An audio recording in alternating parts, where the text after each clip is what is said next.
Good afternoon, everyone.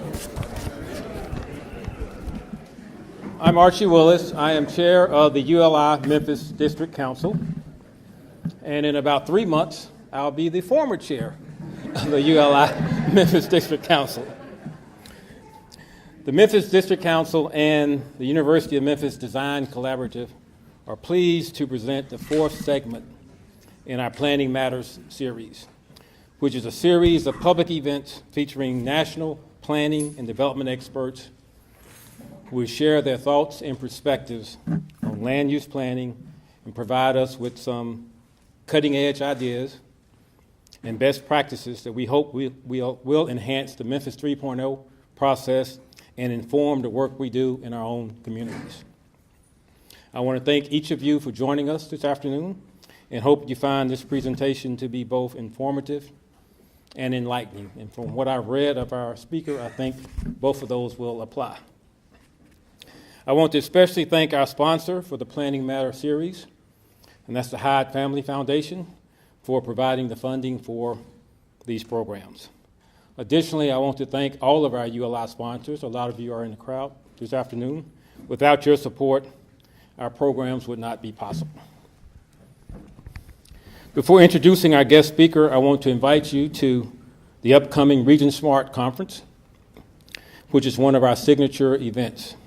The Region Smart Conference is a regional strategy summit powered by the Mid-South Mayors Council. It will be held on Thursday, April 26th, 8:30 a.m. to 1 o'clock p.m. at the Halloran Center in downtown. So please register early. We hope to have a sellout, and you can register through the ULI website. At this year's conference, we will have Ed McMahon, who will share his observations and thoughts on what makes communities successful, a shared vision, planning around assets, cooperating with your neighbors, and the economic trends that are impacting these successes across the country. We will also have Lynn Ross, who will share her insights on creating and sustaining inclusive policies, practices, and places while addressing the challenges of income inequality, economic and racial segregation, and the lack of affordability. And we will have John Hope Bryant, who will be focusing on economic opportunities that communities can strive towards in order to improve their economic competitiveness. And now for the main event. It is my pleasure to introduce Kristen Jeffers. Kristen became interested in cities at an early age as she grew up and told around with her experiencing all aspects of city life with her parents. Around 2010, Kristen created The Black Urbanist, which was an outlet for her interest in promoting urban studies and community development. Kristen describes The Black Urbanist as her thoughts on design, urban planning, transportation, architecture, and life as a black woman in the modern world. Kristen is clear in explaining what her work is not. It is not a hip-hop blog because while black culture is a part of urban culture, she says you shouldn't equate urban culture with black culture because it's not the whole picture. It is not a slam of suburban or rural living. Instead, she is dedicated to designing and planning better communities no matter where they are. Her work is also a chance for her to frame her ideas on issues within her own cultural background as a passionate writer and storyteller. She further characterizes her work as a learning experience and a chance to change the world. Kristen is a native of North Carolina and a graduate of North Carolina State University in Raleigh, where she majored in communications. She also earned a Master of Public Affairs from UNC Greensboro. Kristen currently resides in Baltimore, and she is an avid North Carolina State basketball fan. And for that, I'm going to give her a special shout out. Let me finish. Since my Tar Heels in Chapel Hill and the other school in Durham, more often than not, are on the winning side of our basketball games. Please join me in welcoming Kristen Jeffers.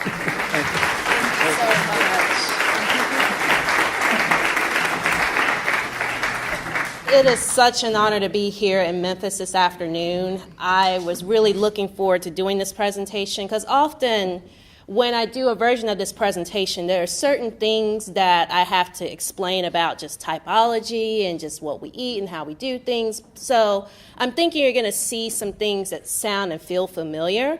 But if anything, this is me talking about over the past, at least officially 8 years, and then pretty much honestly, to be truthful, my whole life, I've built this body of work and this lens of doing design work and community work.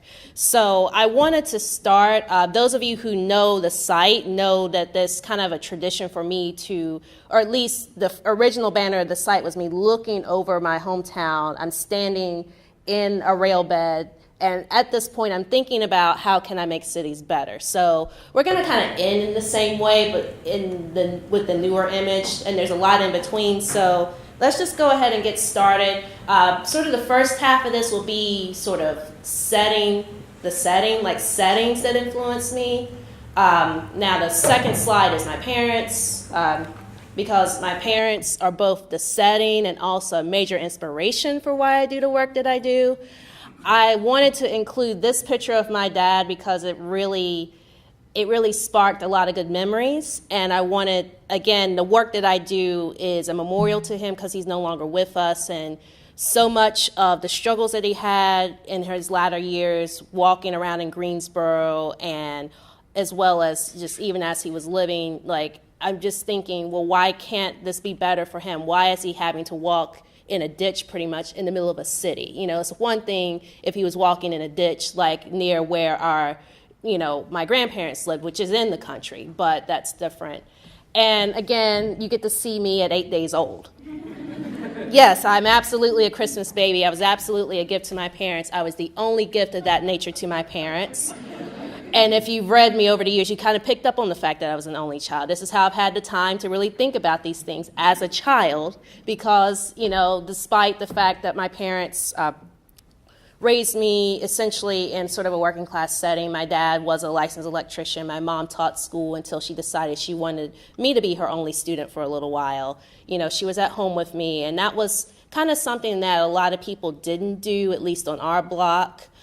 Speaking of our block, and again, this picture of my mom is very recent. She's at the Butterfly Garden at the Smithsonian. She come up to visit me, and she loves butterflies. And essentially, for those of you that don't know the full story, my dad was the one who had me in the floor with the maps, teaching me how to navigate. My mom made sure that after we played with maps in the floor that we ate. And we ate well, and we kept the lights on and everything. Even though my dad created lights for people, it was mom that was helping regulate that in our household. So, and again, she was my first teacher. So again, this is an academic exercise in a lot of ways. So she provided that as well. So, and then this is just me at 3, and I wanted to put this up here to show you kind of what our neighborhood looked like. So over here on my right, your left, is the first car I ever knew about. It was my mom's 1976 Buick Regal. We used to take Dad to work in that Buick Regal, and then occasionally, sometimes my dad's colleagues would bring him home, and then their work trucks were green.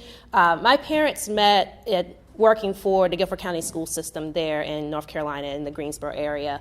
My mom was teaching. My dad walked in to fix her lights, and that rest was history there. And so essentially, my dad, again, he would do some side work, but this particular day's topic was to make me this snowman. And again, we really don't get snow like this in North Carolina. This has been a really rare winter where I've been seeing pictures on Instagram and Facebook of people doing this. This was in '88, and this was rare for us. I also wanted to give you a perspective of the size of the house that I grew up in. This is not our actual house. I tried to preserve some of my mother's privacy as much as possible, even though this particular house doesn't exist in the same form. But essentially, I grew up in what I would consider a city block, a smaller 2-bedroom, 1-bathroom house. My parents had a bedroom. I had my own bedroom, which was big enough because, again, it was all myself. I had this big backyard to play in behind the house. And, even though my mom kind of had a regulation on who got to play in the backyard, but there was plenty of room for whoever got to play there. Even though I'm an only, my parents aren't only children, and their siblings have children, and so a lot of times this was a gathering place for my siblings that are in my age group, neighborhood kids. That tarp over there was a sandbox for when the kids actually played in it, and it was under a tarp because the cats liked it too. We didn't actually own cats, but the neighborhood cats were also invited to our yard because of having that. I was already thinking about being creative here. This is my second trike attached to my first bike with training wheels. This is a piece of twine my dad had, because again, my dad was a contractor, handyman type. He'd already been taking me on jobs of his to try to convince me to follow in his footsteps. I still feel like I did, but the caveat for what exactly he did was that he would climb under houses, and I didn't want to do that. So, this was my world. This was my city world. This was a fairly diverse neighborhood. This was a working class neighborhood. Public housing was nearby. There was at one point a strip shopping center, and I'll talk more about how my obsession with where grocery plays into this. But right now, think about the front of the house, the back of the house that I grew up in, and then this is my mother's parents' home place. This house that you see here actually is no longer standing. We elected to have that house torn down. I think about this image and think about the fact that we have this property in two aspects right now. One, that this was a place where I learned that things come out of the ground, where vegetation comes from, where fruits and vegetables. We did not have animals on our property by the time I was coming up, but my great-grandparents had animals, and this is just one slither of other properties out in southern Alamance County in North Carolina that various family members have had. And then also just thinking about the fact that the brick house is our main house. It's a typical 1960s ranch. There's a carport that we sit under in the summertime, and it's an extended porch. We grill out next to it. We fry fish next to it. The brick house, in the inside, there's a large kitchen area. So on the winter holidays, we're all gathered in the kitchen in this house.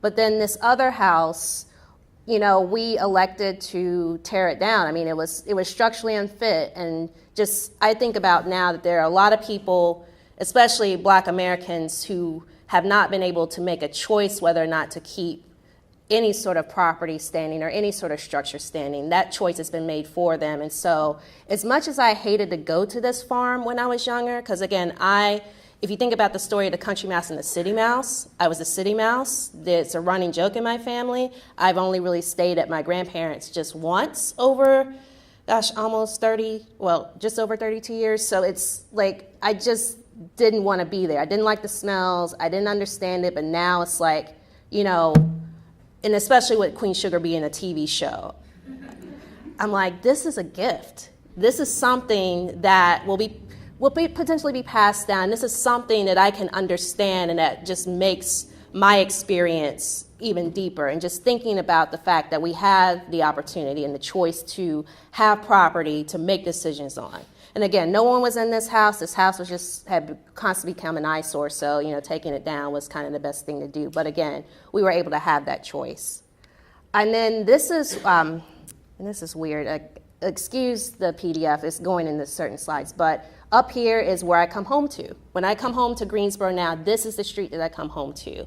So as much as my parents had sort of a fairy tale love story, both of them had issues with each other, but not me, and they opted to not be together, married, but they opted to co-parent me. And so my mom moved to a garden apartment complex with me. My dad kept our old house, and then in February of 2000, so literally just over 18 years ago, we moved to this street. And so just like the other picture that I took a picture of the street and not the house, so this is just the idea of the neighborhood. This was at sunset, so I apologize for sort of the darkness, but you can kind of see that this is 90s, what we would consider 90s suburbia, especially in areas unlike this area and other areas in the South where we are cities of single-family homes, of narrow lots of single-family homes with a few apartments, but that's part of our urban life. It's just a density of homes versus in other areas, just like, what I deal with now in Baltimore, there's the row house cores,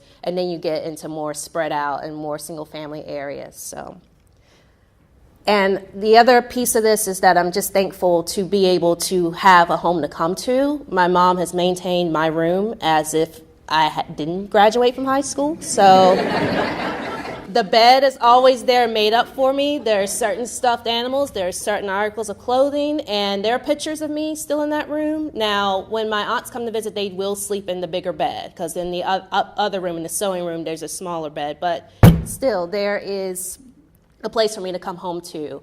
And this platform would not exist if I hadn't had a place to come home to think about building the entrepreneurial side of this venture, for time to just sit and think about, again, both as a younger person and both in this adult space, to be able to think about these concepts and have this interdisciplinary notion to what I do.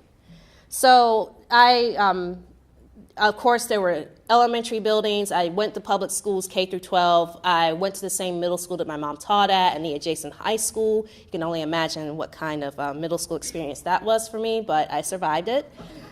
And so I survived it, went to high school, and then I graduated, and as we said before, I went to NC State in Raleigh. And so this is one of our many gathering areas. This is a portion of D.H. Hill Library. This is the Atrium Food Court. If you know NC State's typology and you know the Brickyard, you also may know of another building called Harrelson Hall, which unfortunately is no longer with us because it was impractical, but the concept of a round building was very fascinating. I opted to not study architecture there, even though that was an option. I'll get into it more a little bit later. Writing just kept winning out. But the idea that everything could be self-contained, that this was the first sort of city within a city. It was basically made for us as college students. There was always food. There was always cultural events. We had our own bus system. It was called the Wolf Line for the Wolf Pack. And it was really the best 3.5 years of my life. And it's even better for students now because they have a Target right across from this campus. Like literally across from this building, there is a Target. I won't hold that against them, especially my cousin who's graduating in May that's on campus and gets to enjoy that, and I don't. And then I moved on. I worked a little bit after undergrad. I worked in the nonprofit sector. I still wrote. I had a blog called Waxing Philosophical, which is the predecessor to the Black Urbanist. And I came to campus. I elected to go back to school. I knew I wanted to do something in the planning and development space. I knew I wanted to talk about these issues. And I knew I wanted to have some sort of academic credential to beef up what I've been thinking about. Like, I was like, I know I had these ideas, but we do live in a world that respects degrees and everything, so let me think about going back to school. So it ended up working out that I matriculated at UNC Greensboro. I was able to drive to campus from my mom's house, and it was in my urban politics seminar that I started reading about how cities are governed, how they work, and really was reading those books and saying, okay, it seems like the only black folks in these books, no disrespect to folks who have lived in public housing, who have been able to stabilize themselves by living in public housing, or who are of a poorer social class or a perceived poorer social class or whatever, or have dealt with other urban challenges. But the rural experience was definitely not in this. And granted, it was an urban politics seminar, but I was like, there's more to this than this. Let me just start talking about this. I have a blog. I know how to write these things.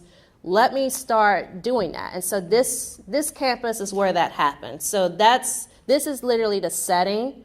And it was a fall venture when I started the Black Urbanist, both the Twitter account and the website. I got a Tumblr site, and then I moved it over to WordPress in December. And then I started to get invitations to things. And that was in 2010, and then I graduated in 2012, and I moved out of my mom's house to an apartment that I had this view of downtown Greensboro. And this is the active rail bed, so the trains that come through, Amtrak that comes through, the freight trains, and then I have the skyline. And I worked in the building for the North Carolina Humanities Council that's next to sort of the skinny, really, really skinny sort of tower. That's not really a building, it's just a tower there. So I was just so excited to finally be able to wake up in the morning, make a glass of tea, make a mug of tea, and then look at the thing that I had been obsessing about for years. So much so that when I had chickenpox when I was 6, my dad went and bought me a postcard with this skyline on it. I didn't miss anything else. I did not miss school. I did not miss going outside. I miss seeing this every day because literally our house in that neighborhood was just a block away, and as soon as we drove into the main street, we could see the skyline. So, and then finally, there was just walking to work. This is a close-up of the train that the state of North Carolina, we actually have 2 trains that the state of North Carolina pays for Amtrak to operate. And this is the Piedmont. The Piedmont basically honors our history. It's like our history on rails. Locomotives honor our state symbols. Locomotives honor the cities that the train goes into, and then the state symbols are on each of the cars. And this is an intersection that's challenging, and I thought a lot about that intersection.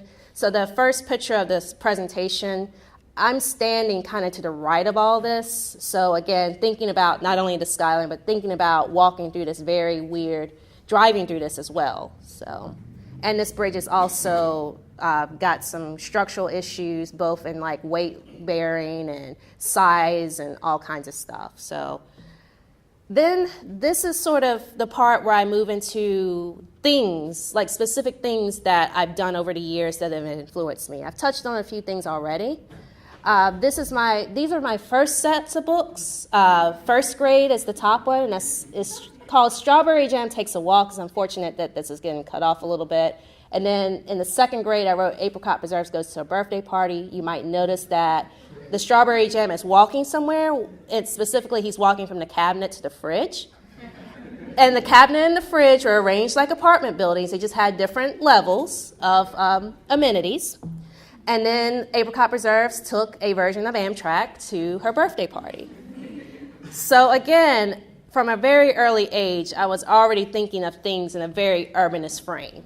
And then this was another book, and this is, again, a testament to like my mom staying on me.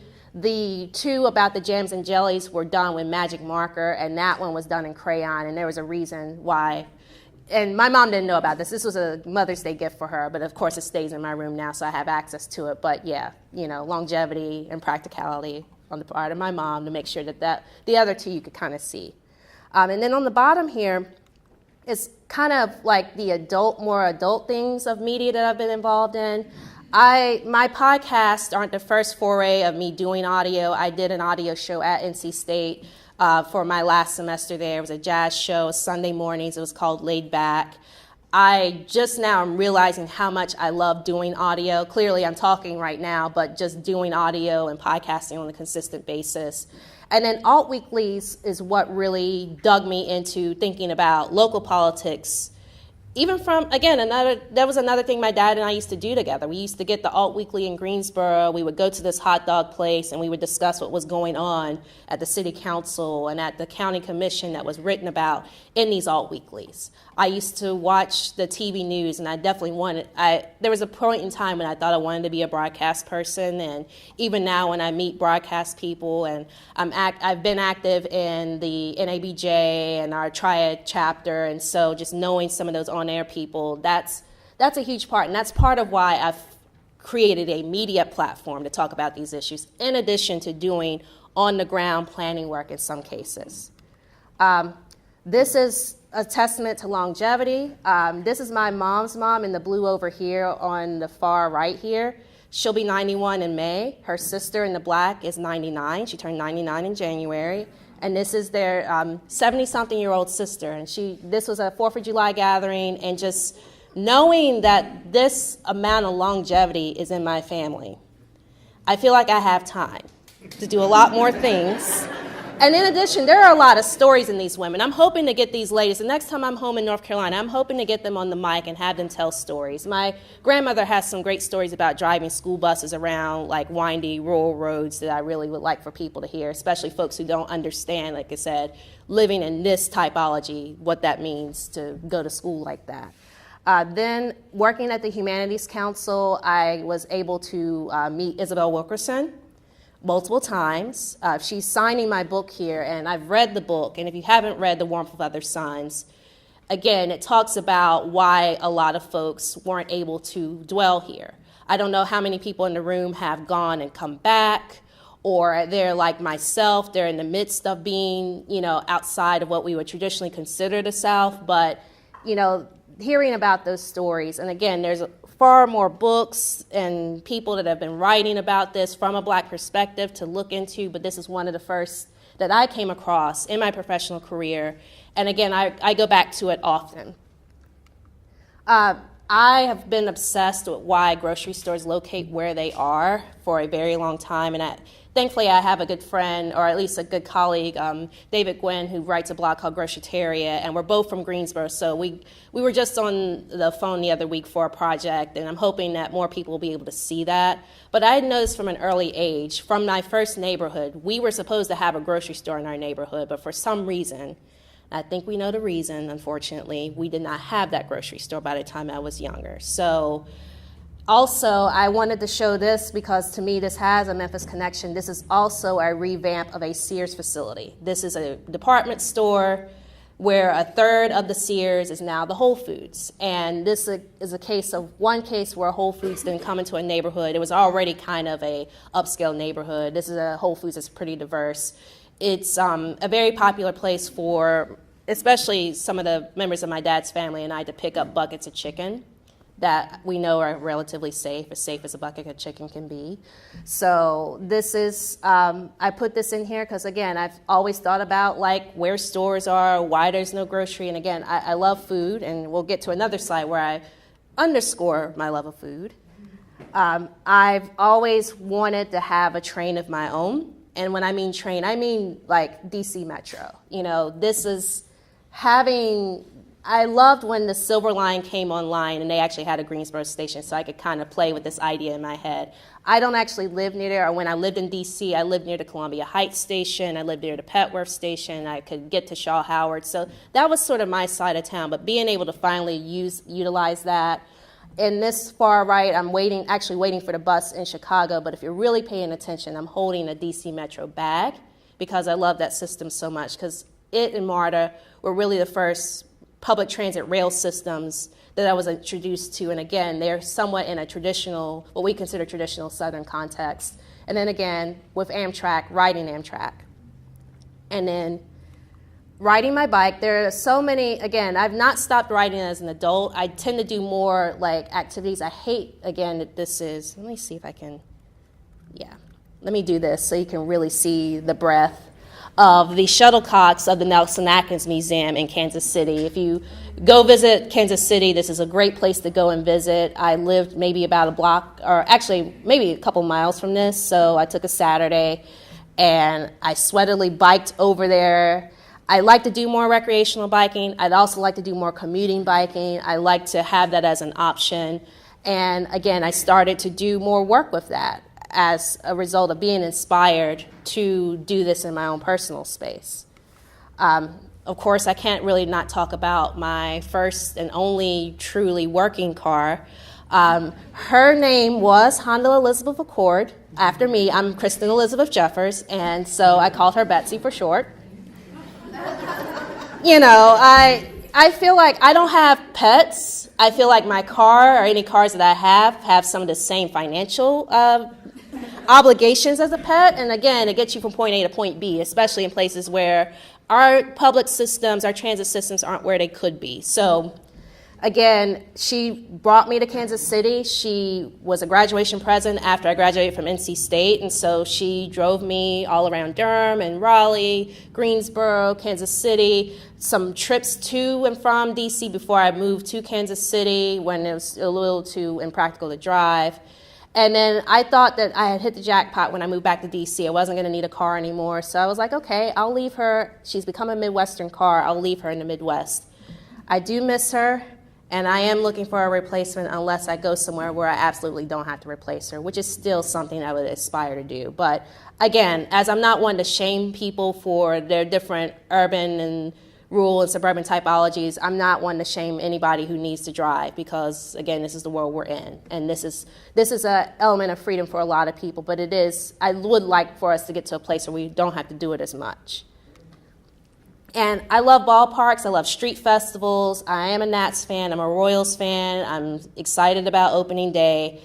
This is something that I've picked up over the years, both from my dad going to ballparks and then also friends who are huge baseball fans. Plus, I feel like other than basketball, these are two sports that don't necessarily ruin your life, and so I can enjoy. I can enjoy watching people hit at balls and shoot balls and know that it's not going to end up in a bad way or that there's not sort of the implications that we've had in, NFL type stuff and some of the other sports that are a little bit more violent. And again, you can go to a baseball park and it's a public experience, it's a festival experience, and you don't necessarily have to keep up all the time. So that's part of why I enjoy being at the Kauffman or Nats Park. I will be going to Camden Yards. I can't not go there since it's right down the street from me now. So again, looking forward to baseball season. And again, some of the smaller parks like the one we have here and the ones in North Carolina, that the AA parks or whatnot. So. And then I still am a voracious reader and also a voracious podcast consumer, just being able to sit somewhere and just enjoy things. This was at my apartment in North Carolina, and so I missed this balcony to be able to have my books or have some music playing and have the skyline as a background. So this is something that I hope to get back to in some form in the future. And again, this has affected how I practice my work because, again, this is my self-care piece here. And then I love brunch food. I love the Waffle House. I still will go to IHOP, but if there is a local version that does this better, like this is Succotash in Kansas City, Silver Diner in the D.C. and Maryland, Baltimore area is also a favorite. My dad was a morning person, and then my mom, again, was cooking breakfast, so I think that's why breakfast food has just been instilled in me. And again, that's sort of a fun thing that makes me do what I do. And again, I have to go and try to find, diners and breakfast spots wherever I go. And again, this one is got that same color of blue. My favorite color is blue, so I was like, I gotta have this. I gotta match all this up. And this is a blueberry pancake, so there's a theme here. And then over time, I started to attend conferences in the field. When I started to writing, again, I was invited to my first Congress for New Urbanism in 2010. It's how I started to get to know some folks in this room, and again, starting to come to rooms like this. And on the next slide, getting to be known as like the downtown person. This was from 2012. This, again, is literally in that doorway of my apartment. It was, again, sort of the dream. I have not lived anywhere as perfect as this apartment. And again, it happened to be right at home. Even being in D.C. and Baltimore now and having some more urban typology around me, it's still not quite the same. And again, this was almost 5 years ago here, this particular picture as well. And then this is the part where I'm starting to get into how the professional sausage has started to get made over the years. This was when I was on the bike share task force in Greensboro. We ended up going with Line Bike, but as many of you know, I ended up going to work for Kansas City B-Cycle. So essentially, B-Cycle has been part of my professional life for a while. Also, another note, we did a pop-up park promenade. We actually painted. I was part of painting those hexagons, or actually, I think that's hex. I can't count. So the geometric shapes here on the ground, which this is just the block up from the Woolworths counter, and that's why the colors are the way they are. They're honoring the memory and the act being done with those colors, and of course the shape of those shapes also honor those seats as well. So those are two things in Greensboro that I've been a part of. Unfortunately, that kind of also, being a part of the pop-up promenade, ended up sparking some activist and protest action to make sure that all people could be active on the streets, including our teenage folks, not at the expense of other adults and not at the expense of their skin color. So that also happened in 2013, and all this was happening together. Then I started doing more, again, small group type things, diversity and inclusion things. I'm the only Black person in this picture, and I'm telling my story. It's, again, such an honor to be in a diverse crowd this evening. So, give yourselves a hand for that. And then I wrote another book. It is being rewritten. I am a perfectionist with sort of my adult books. I feel like that when I wrote A Black Urbanist, I hadn't moved from Greensboro yet.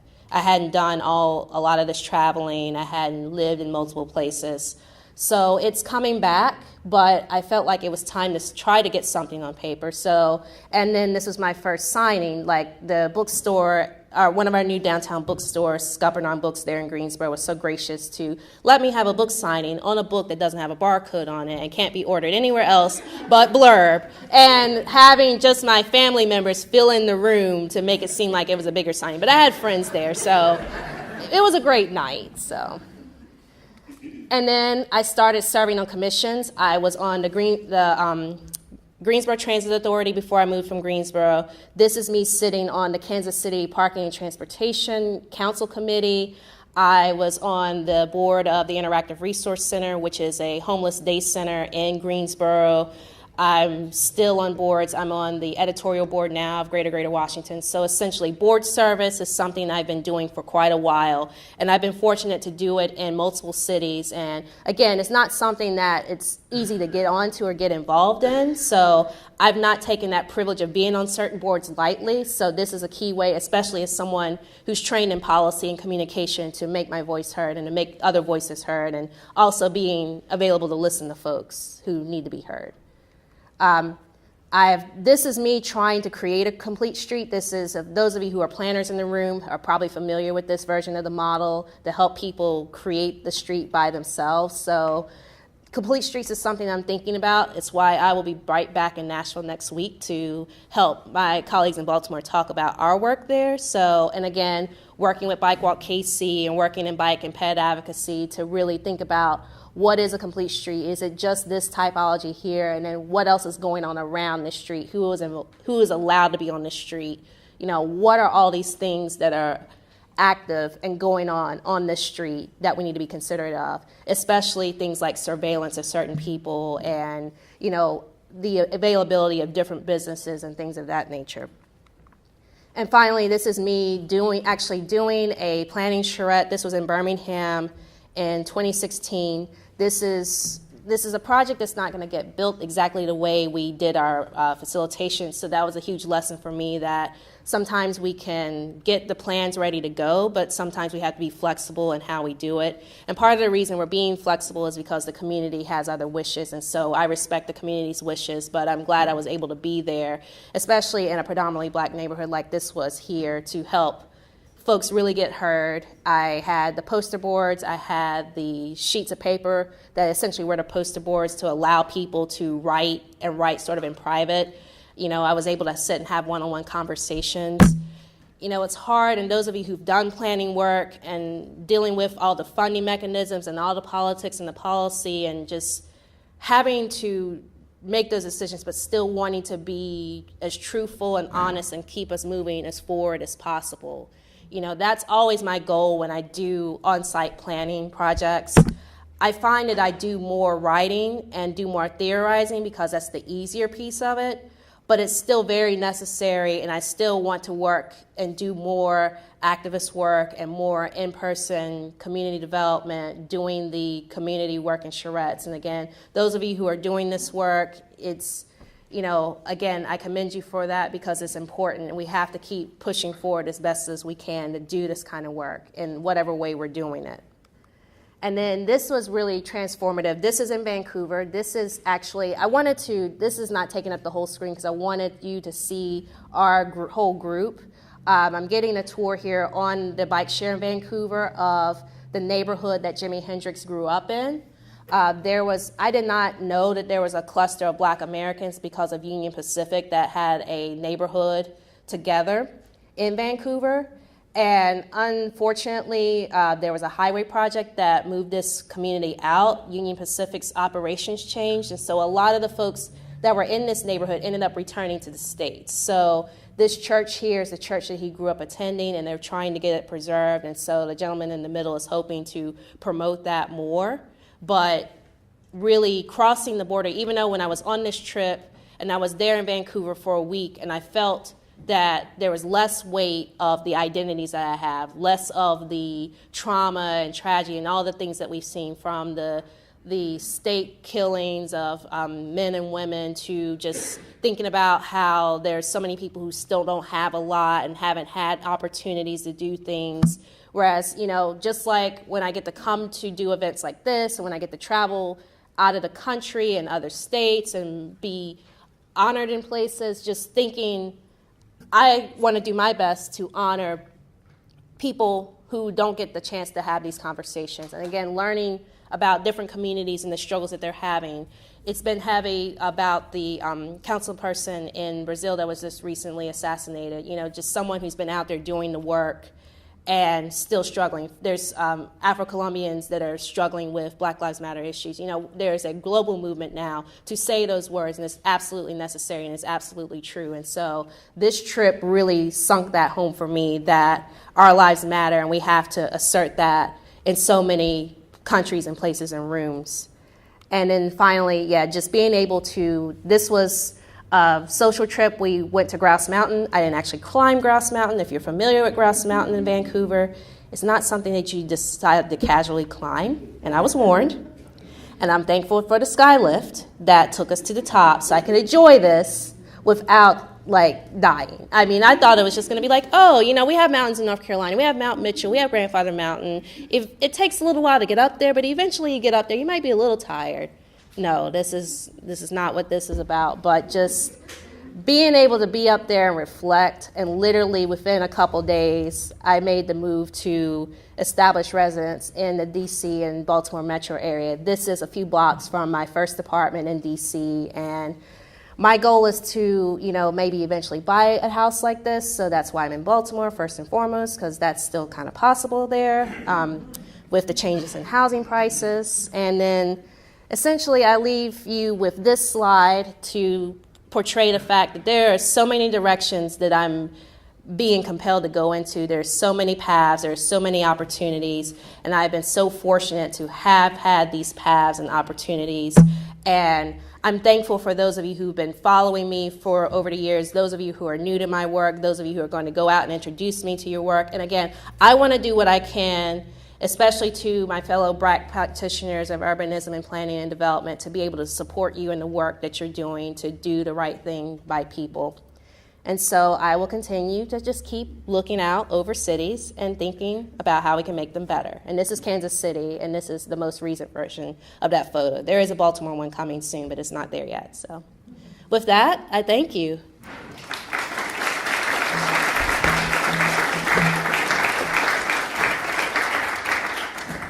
Do we have question time? Can we do that? Okay. Does anybody have any questions? Comments? Okay. Yes. I wanted to talk, and I appreciate your work. I think as people who are working in community development space, it's really great to see other people of color talking, telling our story.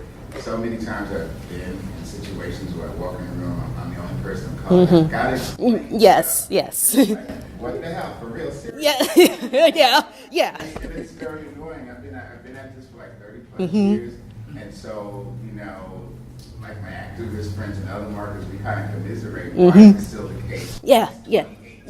It's still the case, and just having explained ad infinitum, it's ridiculous. So I'm glad to see that there's someone else out there doing it, and still keeping that fire alive. So I appreciate your work. Well, I appreciate you having been doing this for probably as long as I've been alive. So, for being yes, I honor just my elders, my familiar elders, my sector elders, because there's so much. I feel like there's so much that people, like sites like this, sites like mine, people are becoming aware that this type of work exists. But before the internet was there, before you could just get on Facebook and Instagram and Twitter and just say, hey, we're doing this, and hey, be in this neighborhood, preserve this history, you're out there doing it. So I appreciate that, and hang on in there. And you know, when you can mentor us, we will appreciate that as well. So. What would you like to see happen, I guess, in this field or industry? Do you have like a personal mission? You want more people to engage? Like, what's your vision casting for Black urbanists? I think I'm heading towards working on average people, like people who wouldn't necessarily be in this room to understand this work, because especially for those of us who are Black Americans, again, we are often learning about this sector of work when we're getting notices that the city's coming to take our house, or we find out that our grandparents can't afford to keep their house, or the bus stops getting taken away, or, you know, our car's broken down, and there's some sort of tragedy or trauma that brings us here. But I'd like for us to be able to engage in this work, kind of like I've been able to engage in it in a creative way before we have to engage in it. And then, like I said, the more people know about it and know how to pick out skills, like I said, people who are better at, you know, getting the word out, people who are better at drawing, people who are better at, you know, feeding people, just whatever it is that they can contribute to helping people understand this is what your community is like. Your community, whether it's urban or rural or somewhere in between, is worth being known about, especially the history, especially when you have people who have created a body of work and just people who have existed, especially as Black Americans here in this country. So that's my goal, to especially now, because the original goal was to tell people, hey, I exist, I'm a Black person, I'm an urbanist, I'm here, why aren't you showcasing me? But here I am. I'm definitely not the only one in this room this afternoon. So now it's more of, how can I support? Yes. How can I support more of us in doing the work? And how can I, you know, help people who need to learn more about the work, do the work? So Memphis is a city where greater than 50% folks are renters. Yeah. And I would venture to say that most of those folks are African American, predominantly Black, maybe predominantly low to middle income. You drive around Memphis, you see just so much abandonment, right? And generations of people who don't know what a community should look like. They don't know what amenities should be there. And right now I'm thinking about how Kroger stores has just up and left, you know, one of our communities, oldest community, Black planned community in the United States, Orange Mound. And you know that this wasn't decided overnight, and so now people are scrambling to try to say, well, we need a grocery store. What type of I know you have the charrettes, and you know there are avenues for professional people to engage and to talk about these sorts of things. But what do you propose for Black people who are living in these situations to not all of a sudden be faced with, well, where are we going to buy groceries, or to even help them to aspire that their community should have at least one grocery, to have bike lanes. I've heard people in this in Memphis cursing the bike lane. Oh yeah, it's not just Memphis. Again, right now I live in a city that is over 60% Black American, and again, we're famous for a lot of things. If you've watched The Wire, there's not that much that has changed since The Wire. And then we have a high vacancy rate, and again, part of the reason I think about grocery is that, again, we had a Winn-Dixie in that neighborhood I showed you at the beginning, and it was gone by the time I was growing up. But my friend I told you about remembers going to that Winn-Dixie, and partly because he was older than me, and he remembers being there, and he remembers it being a white neighborhood, and the minute it became more of a Black neighborhood, the store was gone. And Harris Teeter, which is now a part of the Kroger family, we don't have Harris Teeters in East Greensboro anymore. They disappeared, and I'm like, well, why? You know, our money hasn't changed. We no longer have Target in West Baltimore. You know, there are stores that we love and adore that just won't go in our neighborhoods, and that it's heavy. So to sort of talk about that first part that you were talking about, stores and resources and everything, if you haven't reached out and looked into the Renaissance Community Co-op, which is a project that happened in Greensboro, I always tell people about it. I don't have direct connections as far as like this was happening kind of as I was looking at getting out of the nest and leaving home, so I wasn't directly involved, but it's a project that is still fairly successful, and it's engaged the Black community. There's Black church involvement. They've gotten some funders, and it's created a co-op grocery in a Black neighborhood. And the goal is that store will be a resource for the neighborhood. It's paying people above a minimum wage, and it's providing a community center. So that's an example of at least one way that a community has been able to sort of re-engage and rebuild and bring fresh food back to the community. And then as far as like talking about this is something that what I didn't mention is that oftentimes we would talk about these issues at the dinner table.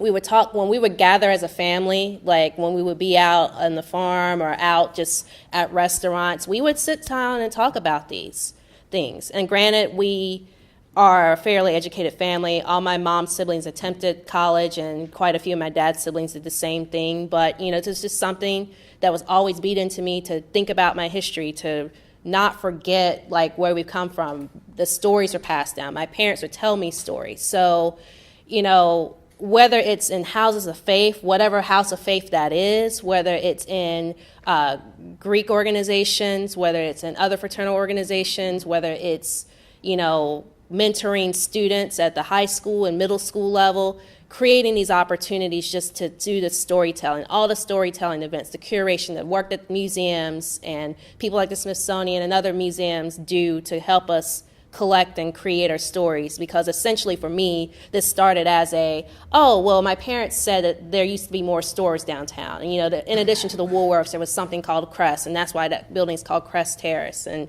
now it's an event center. So it's just that through line of storytelling and history sharing, and me being interested in it, and me not writing it off as like a young person that, it's just history, I don't need to think about this. I myself have understood the importance of carrying the story, and again, it's why I'm hoping to get my grandmother and her sister on tape before, you know, they're no longer with us. So in your podcasts and blogs and appearances, are you reaching and engaging young people, other young people, and young people, I mean people your age and younger? Yes, I'm looking. Twitter's really a good place where that happens. I definitely have people on Twitter. I've been visiting classes at Morgan State University, and I was just there yesterday, and their teachers told me that they're looking at you. They're like, right now, there's not as many Black faculty at Morgan State, even though it is an HBCU, and it's one of the few HBCU planning and architecture programs in the country. And so my hope is that I'll be able to go and do that more. With what I've been doing, I've been reaching, like I said, my peers who are in their 20s and 30s, people who know how to get on social media, people who are in planning school who know how to reach out to things. But my next goal is to start reaching the high school kids, the college kids. These are college freshmen who are like, why do I have to get up and go to studio right now? Why is this important? Why should I do all of my assignments, you know? So I had a chat with their instructor. I'm like, you know, they're young, and even we definitely were a privileged generation in a lot of ways. Even folks who may have not had a whole lot, we had game systems, we've had phones, we've had access to all this stuff. And, you know, there's been this idea that there's certain things we won't need to do, but there are definitely ways to reach kids, and kids are getting engaged. I mean, the marches that we've seen, especially last week, and I saw a lot of Black youth that were engaged in that march and were allowed to speak. So there's something that's going on with our youth that are younger than me even. So. Right. Next question. So, thank you so much for coming. I feel like our stories are somewhat similar as a Black planner. One thing that I do kind of understand, because I'm not from Memphis, but I'm just 3 hours south from Jackson, Mississippi. So very similar Yeah. So what I began to kind of like see and just try to understand for myself is when you're out in the community, you're just trying to understand the needs for, you know, what is necessary to bring to Memphis. We're just trying to really understand what the consensus bumps here. Oftentimes, you're going to come into very passionate people who are very they really want great things to happen within their community without pushing them away or not having them involved in areas like that. And when you're coming in, you're younger, you might not be very familiar with the area, they can kind of sense that. Yeah. So then, you have to begin to realize what is the appropriate tactic to go about making sure you can empathize with them and also to get them to understand, we're not trying to push you away, we're not trying to push away from your community, the area that you grew up in, but more so just try to figure out ways that we can better meet your needs. Yeah, it's definitely a balance. Like when I was in Birmingham, I definitely kind of went off on some folks, in a meeting. I was like, because, we talk about, one of the elders of the community was trying to put the basketball court as the blame for why the community was going down. There's other things around the court, other things happening on the court. The court itself is not the problem. And again, those of us who are planners and developers understand it's not the court. But I was like, I want us to be clear. And so I felt like it was a mistake at the time, but at the very least I could see how people would react to me being very authentic in a room. When I talked to community members in Birmingham, knowing that it could be built differently, I was like, you know what? I can only do what I can do. If I could do this tomorrow, I would do this, realize that this is a team together. I'm here, I'm brand new. I'm going to do my best to make sure that this happens in the way that, we want to. I want to hear from you. I'm having you write down things because I'm reading everything and I'm giving that information back. But again, generally on a design team, I'm not the person who's doing the final drawings. I'm not the city that's giving the money or the organization that's giving the money to do that. So, of course, my hope is that the more I do those kinds of projects, we're ready to pledge money or we're ready to pledge time, and there's something we can do immediately. What we did on our second visit is we had a community cookout. And then we also, those worksheets that I had were spread out at a already existing community cookout that I wasn't able to attend because of just budget time, but that paperwork is available. And there were people on my design team who were willing to go to that community cookout and say, hey, the local folks that were on the team and say, hey, we're doing this project, here's this document. Again, there was probably some lost translation because it wasn't me handing it out, it was my white team member, but still, I tried to build in as many things as possible, knowing how I feel about my communities and being engaged, knowing how I've had to work and still work to, gain respect as a leader. Again, I'm still fairly a young leader, and I work hard at just letting people know my limitations. And again, part of the reason I do focus on theorizing and doing the media is that's something I can do now. And as time goes on and as I work on more projects, my design parts will get better and stronger. So, and then can you speak to a little bit about moving back to Greensboro and your joys and concerns or tribulations in making that happen and building that clout as a young professional working within your own hometown? Oh man, yes. So that's definitely something that weighs. I would have to buy another car. Not that I don't respect, again, I was on the transit authority, so I respect the work that they're trying to do. They actually are doing a hard, fair media card. They're doing things that are progressive, but again, just on a day-to-day basis. And again, I'd like to be able to haul things. I probably will end up moving myself from Baltimore to Greensboro if I make that move. So I need something to haul in, so there's that practical consideration. I also feel like right now, and this is in general, you need a lot of money to make changes in a lot of these smaller cities.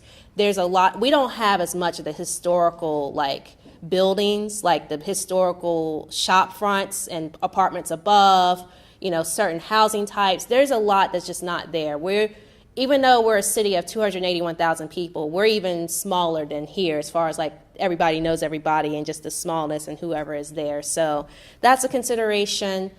People still know me as Sam and Crystal's daughter. And that's probably not going to change, and that's okay, but there's still that barrier, especially because one of the people that works for the Transit Authority is someone I grew up going to church with. And so it was kind of awkward to be kind of running this person's job and demanding things out of them. And I wasn't doing that a whole lot. But again, I'm on the commission, I'm on the authority, so I have that ability to do that. So that was a consideration. And for a while for me, it was just socially, you know, I'm single, so, you know, most of my friends have done the more traditional, you know, get married, they have kids, and they're nice about it. They're like, oh, yeah, you're the cool aunt now. So that part is not as big of a deal. There was a point in time where I thought I was going to have to go into a caretaking mode, and so that may be what brings me back. So I have to be ready for what that's going to mean to help my mom have a better quality of life as she ages. So those are sort of things that are considerations. And again, right now, there's just not, for anybody, regardless of race, money is a big part of it. There's a lot of people who are only successful because they're putting up money, like people who are starting the breweries and starting arts collectives. They have space and they have money and they have people pledged behind them. So when we get to a point where there's either a grassroots movement that's really sustainable, or I have money to, like $1 million to drop on somewhere in Greensboro to create some sort of institution, that's what I'll do. But again, it's definitely something I've thought about a lot lately, because again, this is the core of my design practice. The core of who I am is being a North Carolinian, and I miss being a North Carolinian, but I do enjoy being a part of the Baltimore, Washington area. So I'm just going to feed on that for now. So, and then there was a question over here. Yeah, just in your work, you've gone into different communities. Mm-hmm. How often do you encounter the good old days and where the constituents who live there want to return to those times? The practicality and reality is that it's not going to necessarily be exactly like that.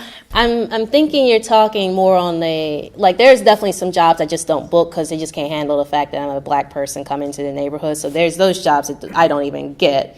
And then for our elders, it's like, you know, I think it's just sitting down and helping people understand that we respect what's been done and the trails that have been blazed, and we're not saying that your work is not valuable anymore, but we're all growing. You know, if we were all trees, you know, we would be growing branches, and those branches are growing, and so there are things that are going to happen. You know, it's like going back to the basketball courts, or, you know, the idea that all the kids are doing their own video games. You know, it's just being able to meet people where they are, when they're ready to be met where they are.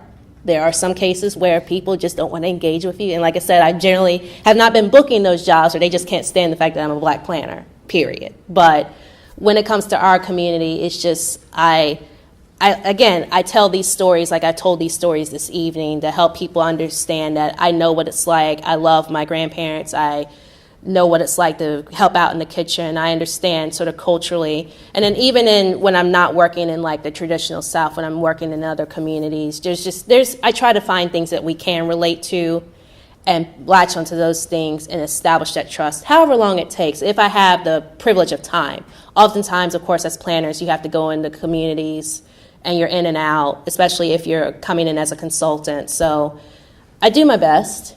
I'm not perfect at it, but I try to make an attempt. And I also keep notes of what has worked and hasn't worked. But the first thing I start with is mutual respect and listening. Again. Yeah. That's fine. Yes. Nobody else had raised. Nobody else. I saw. Yeah. I'm watching. One more question. Last question. Okay.